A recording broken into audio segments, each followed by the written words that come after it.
અહીંયા આપણે વિસ્ટોન બ્રિજનું ડેમોન્સ્ટ્રેશન દોરીને બતાવ્યું છે. આ એક વિસ્ટોન બ્રિજનું મોડલ છે. વિસ્ટોન બ્રિજની વ્યાખ્યા જનરલી આપણે જાણતા છીએ એ પ્રમાણે કે ભાઈ અજાણ્યા અવરોધની કિંમત શોધવા માટે વિસ્ટોન બ્રિજનો ઉપયોગ થાય છે. પરંતુ અહીંયા આપણે જે પ્રેક્ટિકલ કરીશું એ પ્રેક્ટિકલથી આપણે એ જોઈશું કે આપણો વિસ્ટોન બ્રિજ જે છે એ બેલેન્સ છે કે અનબેલેન્સ છે. બરાબર, એ આપણે પ્રેક્ટિકલી ચેક કરવાના છે. એના માટે આપણે અહીંયા ડેમોન્સ્ટ્રેશન જે બનાવ્યું છે એમાં આ વિસ્ટોન બ્રિજનો જે છે એ આપણે ડેમોન્સ્ટ્રેશન દોર્યું છે. એમાં 4 બલ્બ, એક R1, R2, R3 અને R4. બરાબર, 4 રેઝિસ્ટન્સ આમ તો લેવાનો હોય છે, પણ રેઝિસ્ટન્સ તરીકે આપણે શું લઈશું? બલ્બ લઈશું. બરાબર છે. અને એક પાંચમો જે બલ્બ છે એ પાંચમો બલ્બ આપણને કહેશે કે આપણો વિસ્ટોન બ્રિજ એ આપણને બતાવશે કે આપણો જે વિસ્ટોન બ્રિજ છે એ અત્યારે બેલેન્સ છે કે અનબેલેન્સ છે. અચ્છા, તો હવે બેલેન્સ ક્યારે કહેવાય અને અનબેલેન્સ ક્યારે કહેવાય? તો જ્યારે R1/R3 is equal to R2/R4 એ બંનેનો રેશિયો જ્યારે 1 થાય તો એવું કહેવાય કે આપણો વિસ્ટોન બ્રિજ બેલેન્સ છે.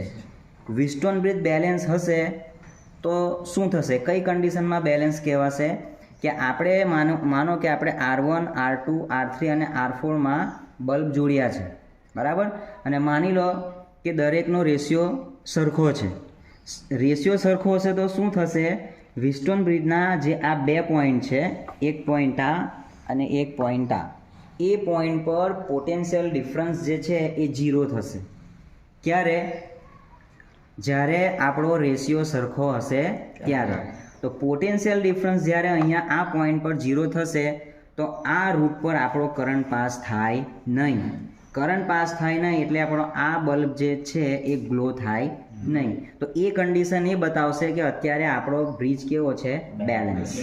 અને જો એવું થશે કે R1, R2, R3 અને R4 ચારે ચારનો રેશિયો જો સરખો હોય નહીં, સરખો હોય નહીં તો શું થશે? આ 2 પોઈન્ટ પર પોટેન્શિયલ ડિફરન્સ 0 મળે નહીં.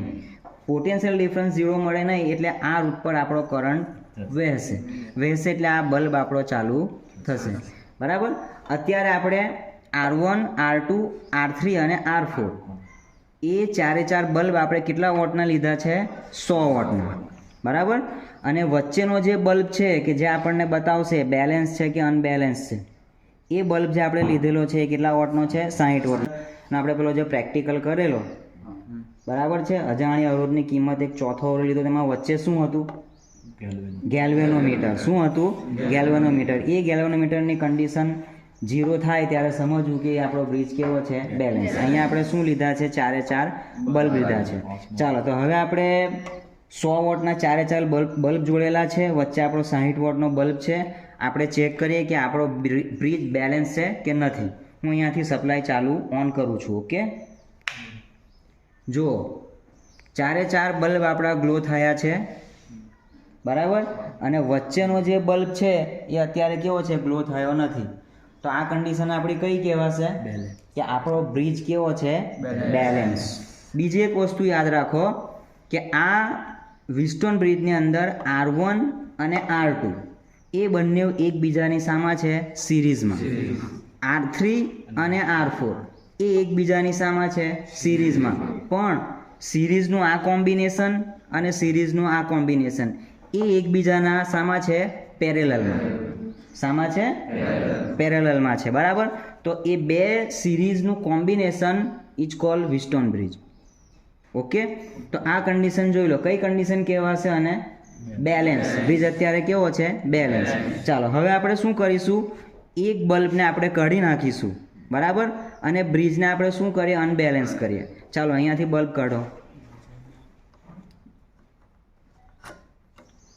જુઓ, બેલેન્સ કન્ડિશનમાં આપણો આ બલ્બ કેવો હતો?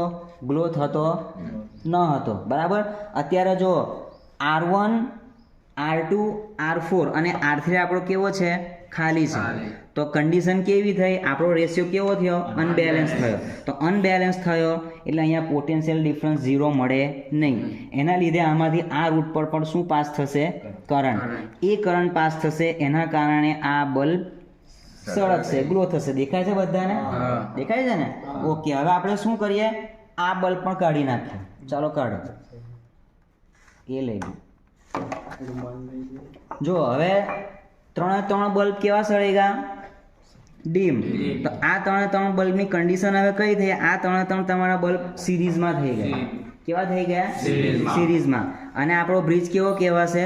અનબેલેન્સ. હવે આપણે શું કરીએ કે 4 બલ્બ જે આપણે નાખ્યા હતા એ 100 વોટના હતા. હવે આપણે કન્ડિશન અલગ અલગ કરીએ. હવે આપણે 2 બલ્બ બીજા નાખીએ. કેટલા વોટના નાખીએ? 5 વોટના નાખો. અહીંયા 5 વોટનો એક, અહીંયા એક 5 વોટનો નાખો. ચાલો,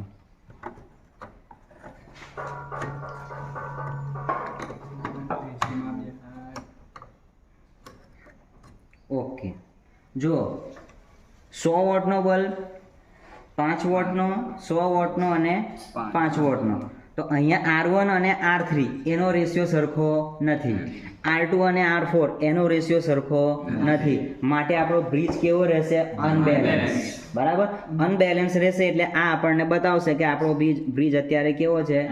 અનબેલેન્સ છે. બરાબર છે. આગળની કન્ડિશનમાં કેવું હતું? અહીંયા 100 વોટ હતા તો અહીંયા પણ 100 વોટ હતા. અહીંયા 100 વોટ તો અહીંયા 100 વોટ. બરાબર છે. અહીંયા આપણે શું કર્યું? બધાની પોઝિશન કેવી? બધાની જે પોઝિશન છે એમાં દરેકમાં કેવા કેવા બલ્બ નાખી દીધા? અલગ અલગ. તો આપણો બ્રિજ કેવો થઈ ગયો? હવે અનબેલેન્સ થઈ ગયો. ઓકે, આ કન્ડિશન અત્યારે કઈ છે? બ્રિજ આપણો કેવો છે? અનબેલેન્સ. હવે આપણે શું કરીશું કે R2 માંથી બલ્બ કાઢી અને ક્યાં નાખીશું? R1 માં. અને R1 નો બલ્બ ક્યાં નાખીશું? R2 માં. ચાલો,